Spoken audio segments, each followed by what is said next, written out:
I think it's time. It has been forever since I showed you guys around the Craftwell SMP, so today is going to be more of a what have they been up to lately episode. There is going to be a lot to show and tell this week, so go ahead and get comfy, grab some snacks, and let's go. The nether roof is filling up super quick, as you can see. Tons of portals coming up with people's bases being connected to this main highway here, which is pretty pog. I think the first thing we should do is maybe go and have a quick look in the shopping district, just to show you guys how much this place has actually developed.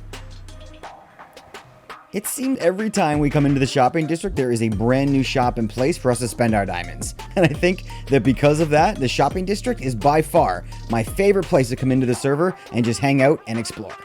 As of this recording, my shops include the iCloud shop, which sells ender chests, the Goat Yoga Studio, where Fantasy and I sell crystals, the Elytra and Wax shop that we call Icarus's Closet, the Shulker shop, which was actually the very first shop that I ever built on the SMP, and of course, last but not least, my Wither Skeleton / Piglin Trading Hall shop, which basically has everything the Piglins trade, as well as things like beacons, Wither Roses, and even Wither Skeleton Skulls.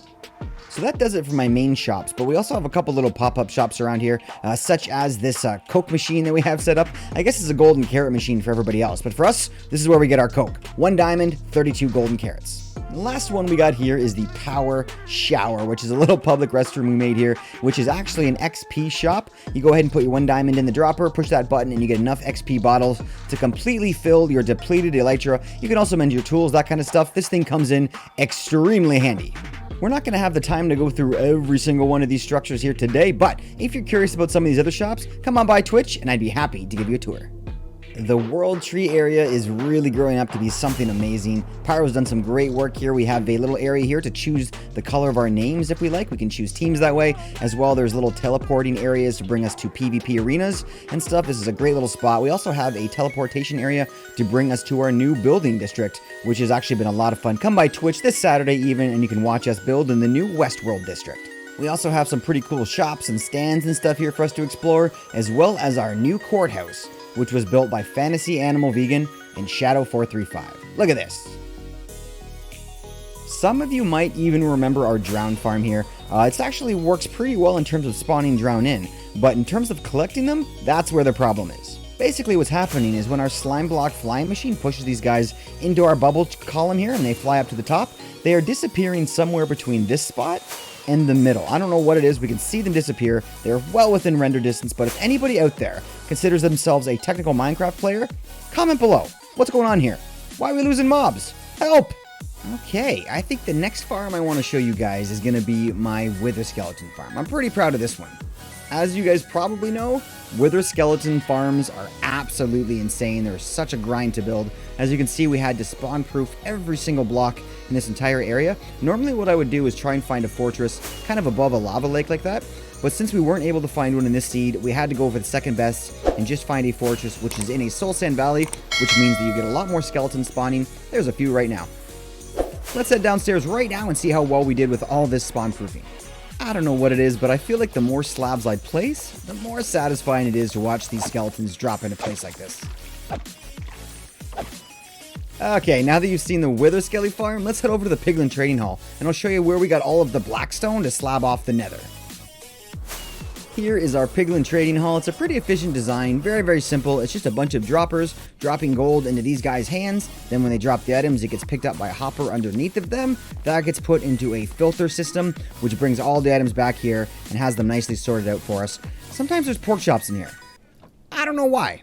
Most of you probably know that the challenge when making a Piglin Trading Hall is actually dealing with all the items they produce. Since you're in the nether, the challenge is you can't use water to transport the items. So what Fantasy Animal Vegan and I did was come up with a pretty sweet system where pistons time the items and push them along ice tracks like this. And then that way, when they get over here, they get finally pushed to this piston, which brings them over to our sorting system and pushes them right along the edge there, which we line up with an ender chest. It's a pretty cool little system. I know you guys have probably seen something similar to this online, but since Fantasy and I built this up from scratch, I'm kind of proud of it. Oh, and this may not be super interesting, but we feed our Piglin Trading Hall through our gold farm that we made right over here. Okay, we are back at my base now, and I've actually been pretty busy since the last time we talked. So I think what's probably smartest is if we start at one end of the base and maybe work our way all the way across to the other. Those of you that remember, we decided this season we were going to build 13 structures to represent the 13 workstations that all of our villagers like to use to employ themselves with, like the composter here. This is where our farmer lives and harvests his crops, all that kind of stuff. And up there is our wizard tower. So as you can tell, we built this tower up a little bit wonky, a little bit lopsided, but that's for a reason. I wanted it to look a little bit battle-scarred, possibly like something came out here, maybe even from outer space, and maybe took a shot or two at the top of this tower, maybe knocking it over a little bit, maybe denting the copper roof there, and I think that's pretty cool. I think it's a pretty cool way to add some lore to this. We also have a cleric up top there that we can trade with, but this guy kind of wanders around as he does. Hey buddy, here's my fletching table set up, my unfinished barbecue pit for the smoker, and my lectern librarian station here, which I am 1000% going to redo because I want it to look more like a welcome center for people as they come in. If we move on up here, we can see our sheep farm as well as the shepherd's house, which holds the loom. Ow. Dagnammit berries. And finally, way up at the top of the hill here, we have our observatory. This is our newest build. This is where our cartographer is going to go. We're going to put up all the maps from our world up along the walls here, build a giant telescope, and let that cartographer keep his eyes on the sky. Who knows when those aliens are coming back? And the very last thing I want to show you guys before we end this episode is our storage/filter system. It's a pretty sweet little design we made. Basically, we put any item we want into that chest. An auto dropper below senses when an item gets put in there, and that drops that item below into a water stream, which flows those items this direction and then all the way around the room, touching every single one of these filters, making sure that there isn't a filter already made for it, and if there's not, it goes into the unsorted chests right here. Jeez Louise, these are filling up pretty fast. We have these two beautiful warriors here guarding our precious items, as well as a fountain in the middle of the room. I know, the fountain needs work.